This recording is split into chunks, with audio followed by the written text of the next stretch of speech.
Exiles. So last night I was kind of hanging out in Jorgen's chat last night because, well, if you guys are anything like me, I cannot sleep at night. I'm super excited. And Jorgen was kind of watching a video for Open World Games where he broke down his conference experience when he went over to GGG. They had an event in LA, and there was some brand new information and footage that kind of came to light that in a previous video I talked about, and I kind of wanted to get some information about, but I wasn't 100% sure of. Actually, last night, just watching that video, which surprisingly only have 10,000 views, so I super implore you to go check it out, actually had a lot of information that we didn't know about before. I wanted to break it down in this video, so let's talk about that.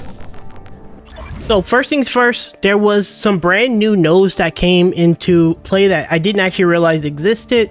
I'm going to have them all up on the screen when we talked about it, but these were Ascendancy based nodes that were interesting, and I think they're going to give you a lot more clarity to some of the Ascendancies that you may want to choose. I know we're still a couple of days out, well, a week and a half out, so you know, there's going to be a lot of time for us to theory craft, but yeah, let's talk about them. So first off, this was the Titan Ascendancy nodes, and there were some really cool ones. There's actually like 3 or 4. First, we got Ancestral Empowerment. Every second skill that you use yourself is ancestrally boosted. Now, from what I can tell of this skill, this is essentially Fist of War support. If you've ever played a slam skill, this is essentially kind of what it is, but it seems like it's every other skill. I'm not sure how this is going to come into play, seeing that it is based on a trigger on amount of attacks rather than, you know, a predetermined time duration. So this could be very good for maybe like one hand slams. Maybe I'm cooked thinking that way, but maybe one hand slams, you know, where it has higher, faster attacks, or just maybe even faster attacking slams. You can get way more benefit from this. But yeah, I thought this was interesting because right now, I'm just kind of being honest, I think Titan is going to be actually really good. It's boring, but I think Titan is going to be very slept on as a Ascendancy. Anyway, we also got more Ascendancies. So we got Stone Skin, and this is going to give armor to your body armor is going to be doubled. This is essentially the Juggernaut Ascendancy node where it doubles their body armor, and this is already going to concrete the fact that Titan is already a pretty tanky Ascendancy. We already see that it's going to be, you know, it's a warrior Ascendancy. It's going to be close to some of the nodes that we already know that has some life, a ton of armor and things like that. So this is actually going to complement it really well. I guess the question that I personally want to know is how this is going to affect the Juggernaut, seeing that this is one of his skills. This may completely change how Marauder is worked. And so yeah, this is looking good. Next, we got Mysterious Lineage. This is going to give us 20% more life, again making him an even tankier boy. Yeah, he's just tanky. A lot of life on him. Next, we have Colossal Capacity, and this will equip the chest, which has 20 inventory slots. Now, I didn't know there was like an inventory slot system in the game. I guess I didn't get the memo of this. But yeah, it looks like this is going to be giving you more inventory slots. I'm not sure if that's good enough to justify using it over something that can give you damage. Maybe I'm not understanding the inventory slot system, but that does look like something you're going to be able to equip on. Let me know what you guys think about that. I'm really not sure what that means. Anyway, that was the new Ascendancy nodes for the Titan.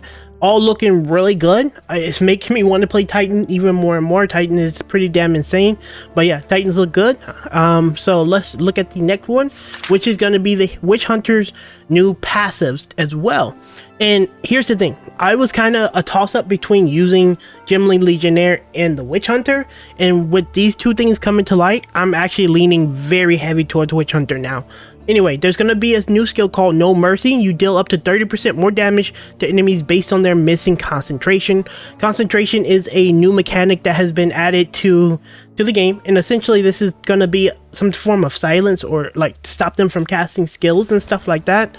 So you know, we're going to have that, and then add this in addition with the other one that we just got, which is Pitiless Killer. You have Culling Strike. For those of you who are not familiar with Culling Strike, all this does is whenever an enemy reach a certain threshold on their HP, this will just instantly kill them. I think Slayer in Path of Exile 1 has this at 20% call. Don't quote me on that, but I think it's a 20% call. This is very interesting because this introduced two things. First off, what does this do for Slayer? I edit Mr. Karn's video, if you guys don't know, I'm his editor, and watch Karn a lot. And being a Slayer main, this is actually a pretty significant damage increase. Like being able to just call something at 20% HP is pretty big, and you can call anything. You can call unique bosses, elites, it doesn't matter. Anything that has a health bar can be called. So this is a pretty significant damage increase.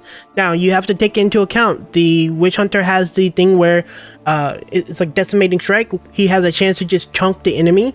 He also has the ability to get some form of a ward. It's going to cost him evasion as well as armor, but in the same vein, he's going to get that ward. We don't know what it does, but here's the thing. Right now, the Witch Hunter is looking good. I don't want to like spoil my build too much right now because I'm kind of cooking, but I'm just going to say this.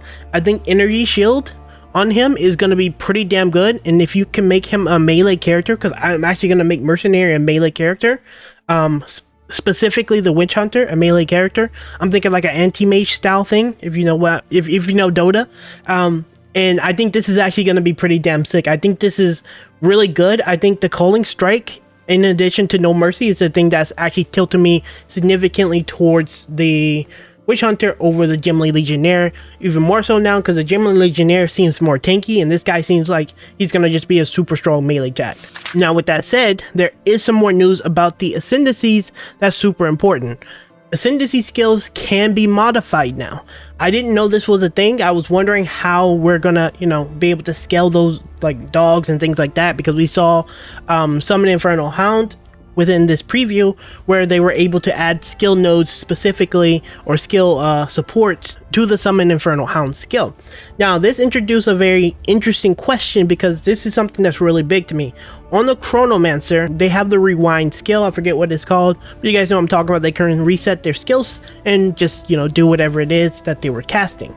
Right now, one of the most popular things that I think just short of everyone who's looked at the Chronomancer was thinking about is the fact that you can use skills that can just do like these huge slams.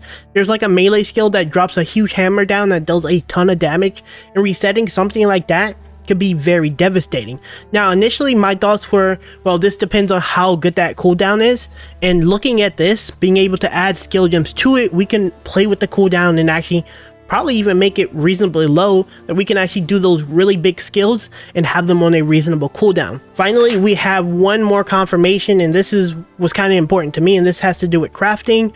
We did see that in the showcase that there was expedition, but I don't recall seeing a moment where we saw if raw crafting was like existed. And I even said this in the video, are we going to be able to raw craft? Because if you're not familiar with raw crafting, he's actually really good, because he's somewhat deterministic in crafting. It makes it much easier. Like in PoE 1, if you're like a new player and you want to be able to craft relatively easy, the ways I do it is I would go harvest or I would go expedition, because ROG is actually really nice and really friendly to players being able to jump in and craft. And with the new changes on crafting in Path of Exile 2, I think this is going to only make crafting even more stronger.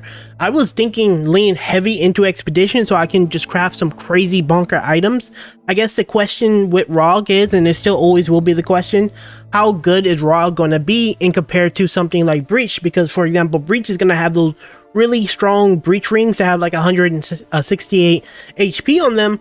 How's that going to function whenever we're raw crafting? And that's a really interesting take, because I know they want to, you know, separate the individual type of mechanics so they can specialize in one thing. But when you have a mechanic like expedition and ROG, you know, we don't know how that's going to affect it. With that said, guys, that was pretty much all that we had for the showcase. I'll have that video linked down in the description. It's from Open World Games. It's a pretty long video, but it did have a lot of juicy information. I'd like to know what you guys think about this, especially about the Ascendancies. Those reveals of those nodes were actually pretty big in my opinion. So yeah, I think those look really good. Anyway, thank you guys for watching. Don't forget to like as well as subscribe to the channel, and I'll see you in the next one, Exiles.